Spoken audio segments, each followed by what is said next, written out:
HSH का माँ तुझे प्रणाम सीरीज फिनिश हुआ है और अब हम एक सामान्य स्टडी की तरफ बढ़ रहे हैं, लेकिन ये भी जो केस होंगे वो कुछ खास ही होंगे।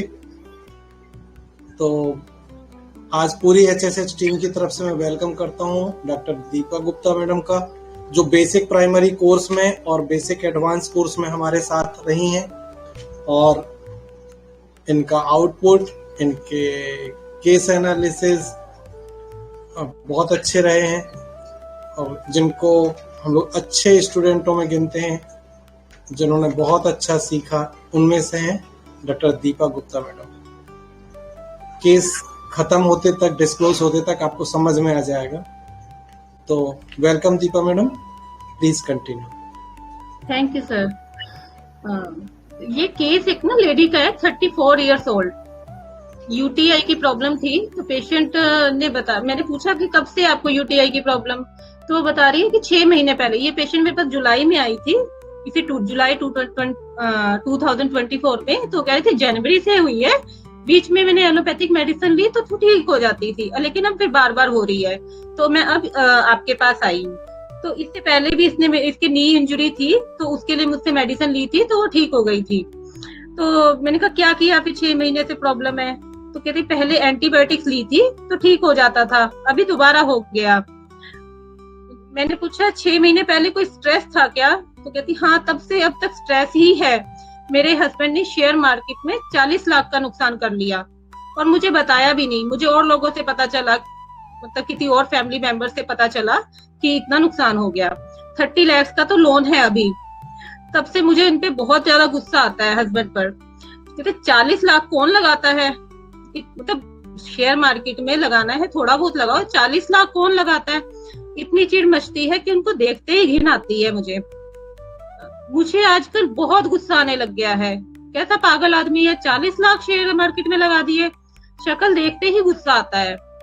हस्बैंड क्या कहते हैं, हस्बैंड कहते हैं धीरे धीरे उतार देंगे। तो कहती मैं जितना कमाती हूँ सब लोन में चला जाता है, मुझसे ऐसी लाइफ नहीं गई। तो मैंने उससे पूछा, मैंने कहा हस्बैंड की जॉब नहीं है क्या? कहती नहीं, हस्बैंड की गवर्नमेंट जॉब है। तो मैंने कहा 40 लाख उतार सकते हो दोनों मिलके? कहती नहीं, मुझसे नहीं होता अब ये, मुझे इससे अलग होना है, डाइवोर्स लेना है। मैं अर्न करती हूँ अपना और अपनी बेटी का मैं कर लूंगी, बट इसके साथ नहीं रहना। मैंने कहा और कोई प्रॉब्लम है हस्बैंड से भी, कोई बुरी आदत है, उसमें मारता है, तुम्हें कुछ दिक्कत है? कहती नहीं, वैसे कोई बुरी आदत नहीं है, मतलब मुझसे भी अच्छे से रहती हैं। तो मैंने कहा ठीक है, तुम दोनों अर्न करके तो चुका ही सकते हो ना 40 लाख। कहती नहीं, ये भी कोई लाइफ है, कमाओ और लोन चुकाओ। मैं तो इसी में लग गई बिल्कुल ही। ठीक है ना, मुझे नहीं चाहिए ऐसी लाइफ, बस मुझे अलग होना है। तो मैंने पूछा आपका फिजिकल रिलेशन कैसा है आपके हस्बैंड के साथ? कहते मेरा बिल्कुल भी मन नहीं करता इस इंसान के साथ करने का, जितनी बार भी हुआ है बस गुस्सा चिड़ी रहती है मुझे। तो मैंने कहा मैं मेडिसिन दूंगी, ठीक है, सब ठीक हो जाएगा। तो कहते डॉक्टर मुझे ऐसी मेडिसिन मत देना बिल्कुल भी जिससे मुझे इसके साथ इंटीमेट होने का मन भी करे। तो मैंने कहा और कुछ? तो कहते जॉब से आकर बिल्कुल बेड पर ही पड़े रहना का मन करता है, सुबह भी जल्दी उठने का मन नहीं करता। मैंने कहा ठीक है, मैं तुम्हें मेडिसिन देती हूँ, तुम ठीक हो जाओगी। ठीक है, अभी किसी को कुछ कहना तो नहीं, वैसे सबने जिसने देना था दे चुके एनालिसिस। फिर भी एक दिन कुछ कहना है किसी ये? सर ये स्टार्ट करें एनालिसिस सीधा? हेलो? हाँ मैडम, कंटिन्यू करिए जी। कंटिन्यू करें ना, ठीक है। अच्छा, इसमें सबसे बड़ी बात ये थी, जब ये पेशेंट मेरे पास आई, जो मुझे मेडिसिन देनी थी, मेरे पास वो मेडिसिन उस वक्त अवेलेबल नहीं थी। तो मैंने इसको कुछ नियर बाय मेडिसिन दी, ठीक है, और कहा पेशेंट को कि एक मेडिसिन मेरे को और देनी है आपको, जब आ जाएगी तो मैं आपको रिंग कर दूंगी। ठीक है, तो वो 1 वीक की मैंने उसे मेडिसिन दी, तो उस मेडिसिन से उसको थोड़ा बहुत फर्क पड़ा। तो एक दिन उसका फिर वो नेक्स्ट वीक आई, तो मैंने उसे वो मेडिसिन दी जो मुझे देनी थी। तो पेशेंट तब कह रही थी कि अभी बीच बीच में ठीक है मेरा। तो मैंने कहा ठीक है, जैसे ही तुम्हें दिक्कत हो तो मुझे बताना। तो एक दिन उसका ऑफिस में बैठे बैठे फोन आया कि मैडम मुझे बहुत ज्यादा दिक्कत हो रही है, मैं ऑफिस में बैठे बैठे बार बार यूरिन के लिए जा रही हूँ, मेरे बहुत ज्यादा जलन, बर्निंग बहुत ज्यादा हो रही है और पेट में दर्द भी हो रहा है। तो मैंने कहा ठीक है, मेडिसिन है तुम्हारे पास? उसने कहा है। तो वो जो मैंने उसको मेडिसिन रखने को दी थी, मैंने उसे कहा कि एक गोली आप 1 कप पानी में घोल लो और उसको 5-5 मिनट के गैप पे 5 बार लो। तो मेडिसिन लेते ही उसका with in half an hour उसकी बर्निंग, जो भी इचिंग हो रही थी, वो सब चली गई। सिर्फ पेट में दर्द रह गया थोड़ा बहुत, उसको फ्रीक्वेंसी भी चली गई। अब वो बार बार उसको बाथरूम जाने की जरूरत नहीं पड़ रही थी। तो मैंने कहा ठीक है, अगर पेट में दर्द है तो थोड़ा वेट कर लो, अगर शाम को लगे तो एक बार और इसी वाटर में से ले लेना। तो उसका फिर फोन आया कि नहीं मैडम, जरूरत नहीं पड़ी मुझे उसकी भी, ठीक हो गया। ठीक है, उसके बाद जब वो मेरे पास नेक्स्ट टाइम आई तब भी उसने मुझे बताया कि अब उसको बिल्कुल भी प्रॉब्लम नहीं है। ठीक है, अभी हम ये फॉलोअप था उसका, मैंने फॉलोअप 2 डाले भी हैं, उसमें आप देख सकते हैं। अब पेशेंट का हमने देखा कि पेशेंट को हस्बैंड पे गुस्सा सबसे ज्यादा है, कि बहुत ज्यादा उसको गुस्सा आ रहा है, कि मतलब मेरा शक्ल देखने का मन नहीं कर रहा। सीधा रूब्रिक है anger husband towards, irritability husband towards, relation बनाते हुए भी बिल्कुल अच्छा नहीं लगता। अब कई लोगों ने लिया एवर्जन सेक्स से, उसको नहीं, सेक्स से एवर्जन नहीं है, उसको हस्बैंड से एवर्जन है towards coition during, aversion husband towards coition during. ठीक है, और दूसरा वो इंडिपेंडेंट है, अपना वो अर्न कर रही है अच्छे से, तो उसने कहा मैं इतना अच्छा अर्न कर लेती हूँ कि मैं अपनी बेटी और अपना कर सकती हूँ। ठीक है, तो और उसने क्या कहा कि मुझे ये लाइफ नहीं जीनी, मुझे लोन चुकाओ, मुझे ऐसा मतलब नहीं चाहिए, मेरे को डाइवोर्स लेना है।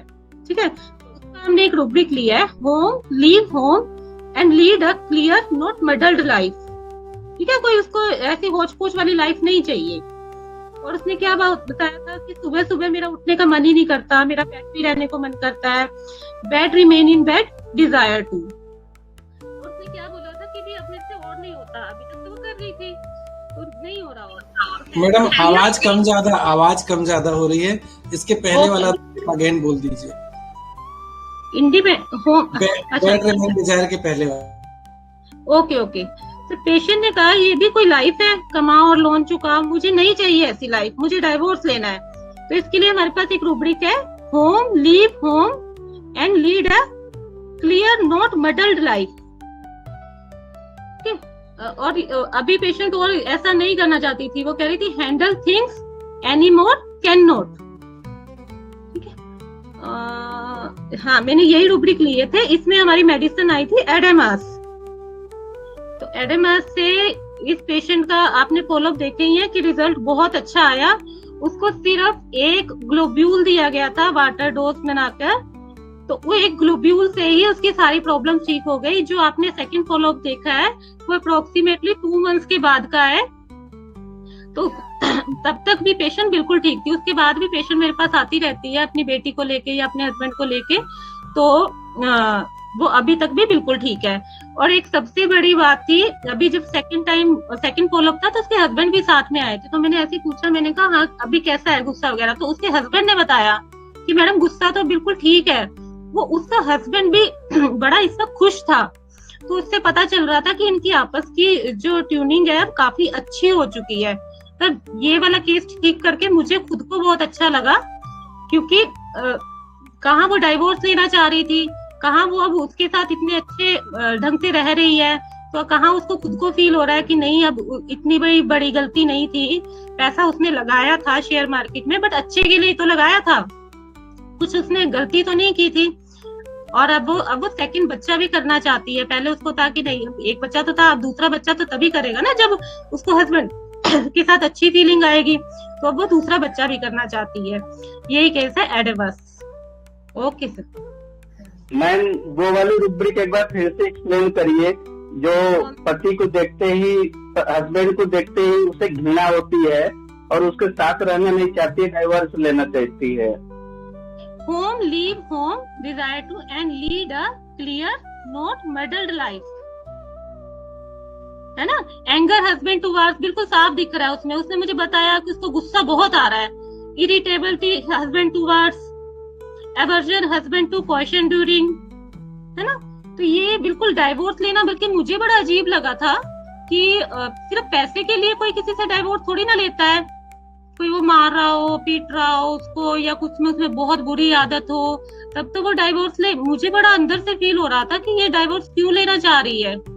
ये एडेमास के हम कुछ और रूब्रिक्स भी करते हैं, है ना। जैसे अगर कोई पेशेंट आपके पास आता है और आपको कहता है कि मैं अपने अंदर कुछ भी नहीं रख सकता, तो तब जो भी कुछ होता है मैं अपने अंदर सब बाहर निकाल देता हूँ, है ना, सब बता देता हूँ। मतलब कुछ भी अंदर नहीं रख सकता। इसका रूब्रिक है vomiting, desire to vomit out all her inside, है ना। कुछ पेशेंट कहते हैं ना कि मैं अपने अंदर कुछ नहीं रख सकता। इसके एक ये होते हैं इसमें delusion arms, 4 arms she has. तो पेशेंट को लगता है कि मैं बहुत काम कर रही हूँ, मैं 2 जनों का काम कर रही हूँ, मैं 4 जनों का काम कर रही हूँ। एक बड़ा अच्छा रूब्रिक है delusion walking slowly, he walks quickly when walking. जब सबको लगता है जैसे उसका बिजनेस बहुत अच्छे से चल रहा है, तब पर उसे खुद को कम लग रहा होता है, मेरी प्रैक्टिस ज्यादा अच्छी नहीं चल रही। किसी के पास जैसे बहुत पेशेंट आ रहे हैं, है ना, नॉर्मली सबको लग रहा है कि अच्छे से चल रहा है, बट उसको खुद को लगता है कि नहीं यार इतना अच्छा नहीं चल रही मेरी प्रैक्टिस, है ना। और इस पेशेंट के ये डिल्यूजन वेल्थ में होते हैं कि इनके पास बहुत है, अबंडेंस में है, केयर फ्री मनी अबाउट। ये जब ये वेल्थ में होते हैं तो ये बिल्कुल केयर नहीं करते मनी की, बिल्कुल देने में भी अच्छे रहते हैं, बहुत देते हैं सबको। अच्छा, इसका जैसे delusion walking slowly, she walk quickly when walking का एक और एग्जांपल है। जैसे अगर किसी का 10 महीने में ना 5 किलो वेट, मतलब या 2 महीने में 5 किलो वेट लूज हुआ, पर उसे लग रहा है कि यार मेरा वजन तो बहुत स्लो कम हो रहा है, मेरा फास्ट होना चाहिए, है ना। इसको हम इस तरीके से भी देख सकते हैं। और अब अगर हम इसको सीपिया से डिफ्रेंशिएट करें तो डिफरेंस क्या होता है सीपिया में। सीपिया को अगर जैसे रेसिप्रोकेटेड नहीं होती तो वो क्या होता है, वो इंडिफरेंस में चली जाती है। बट एडेमास क्या करती है, वो एस्केप करना चाहती है और अपनी लाइफ जीना चाहती है अच्छे से। और इसमें ये क्या है, एक रूब्रिक है एंगर, स्पोर्ट, डिजायर्स, है ना। उसको अगर लगता है कि जैसे डिलीवरी हुई, बच्चा छोटा है, पर मेरी मदर इन लॉ ने बिल्कुल भी मेरा साथ नहीं दिया, मुझे बिल्कुल सपोर्ट नहीं किया, तो भी हम ये रूब्रिक ले सकते हैं, एंगर, स्पोर्ट, डिजायर।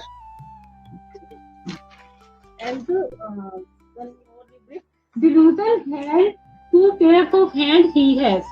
मुझे ही सबका ध्यान रखना पड़ता है, मुझे ही ज्यादा काम करना पड़ता है। Delusion work has to do work for 2। मैंने जॉब छोड़ दी तो आपको 2 लोग और रखने पड़ेंगे, मैं 2 लोगों का काम करती हूँ, ठीक है। और मैं बताती हूँ, अगर वेल्थ के हिसाब से देखा जाए, एडेमस डायमंड होता है ना, इसकी वेल्थ क्या होती है, एबंडेंसनेस, बहुत अपार है, सारे रिसोर्सेज बहुत ज्यादा हैं, इसकी चमक बहुत होती है। इसको लगता है कि डिल्यूजन प्रिंस ही इज, ठीक है। तो इसमें क्या है, और ये देता बहुत देता है, देते ही जाना, केयर फ्री अबाउट मनी। ये किसी को भी दे देगा, फिर बाद में पछताएगा कि यार देना भी सही था या नहीं सही था। इसमें एक और रूब्रिक है डिल्यूजन बिट्रेड। लेकिन जैसे इन्होंने किसी को दिया और बाद में वो मुंह फेरने लग गए, सक्सेसफुल हो गए, और फिर बाद में जैसे लगा कि इनको ठीक है हम तो सक्सेसफुल हो गए, मुंह फेरने लगे, तो इसको लगता है कि डिल्यूजन बिट्रेड। लगता है कि एहसान फरामोश होते हैं लोग, जब तक तो जरूरत हो तो ही मेरा माँ बाप, मेरी भाई बहन सब कुछ है, वही लोग बाद में मुंह फेर कर निकल जाते हैं, बिट्रे करते हैं, मुझे इंसल्ट करते हैं। Delusion wrong suffered, delusion insulted he is, delusion animals changing shape, ठीक है। मेरी गलती क्या है, कमी मुझ में ही है, मुझसे ही रहा नहीं जाता, मैं ही सबकी हेल्प कर देता हूँ, है ना। और इसका यही होएगा, डिल्यूजन प्रिंस ही इज, मतलब कोई भी मेरे दरबार में आएगा तो मैं उसकी हेल्प जरूर करूंगा। Wealth and abundance, okay. पहले क्लास में इतना कॉन्फिडेंस से बोलना, केस प्रेजेंट करना बहुत अच्छी है बात है, और शाबाश, thank you sir. Thanks all members.